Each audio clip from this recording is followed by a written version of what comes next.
Le jugement qui a été rendu par la cour d'assises de Paris est un jugement qui est très surprenant.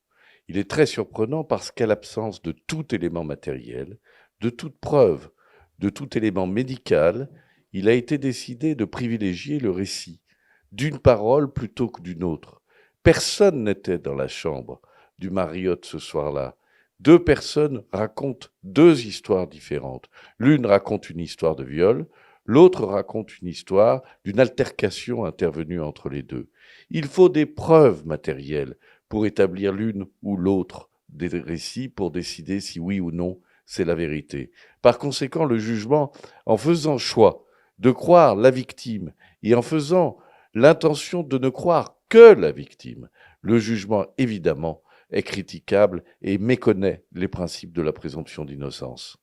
Les expertises médicales qui ont été faites ont démontré qu'il n'existait aucune trace d'ADN dans les organes génitaux de Laura Prioul, ce qui démontre à l'évidence qu'il n'y a eu aucun acte de viol qui ont pu être commis par Saad Lemjaret. Et c'est en dépit de cet élément, c'est en dépit de cette preuve médicale que la Cour a décidé de donner raison à Madame Laura Prioul, ce que, évidemment, nous considérons comme hautement choquant et hautement injuste. Et pourquoi on revient aujourd'hui attaquer à nouveau Saad Lemjarad?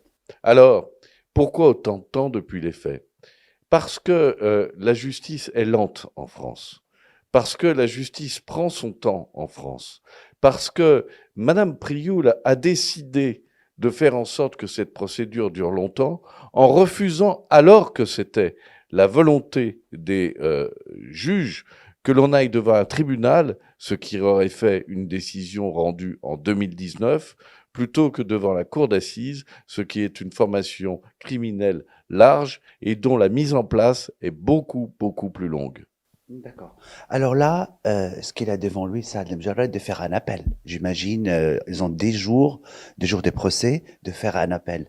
Mais qu'est-ce que ça va changer quand on fait un appel juridiquement? Nous avons en effet 10 jours pour réfléchir, 10 jours pour analyser la décision de la Cour.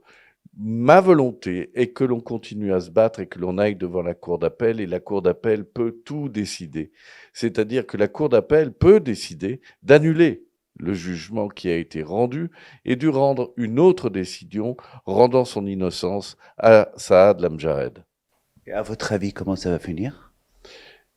Avec l'aide de Dieu, nous estimons que quand il y a deux récits, celui de la personne qui est accusée est celui qui doit prévaloir, et qu'en toute hypothèse, la vérité, si la vérité judiciaire doit être la vérité scientifique, alors Saad Lamjaret est innocent du viol dont on lui reproche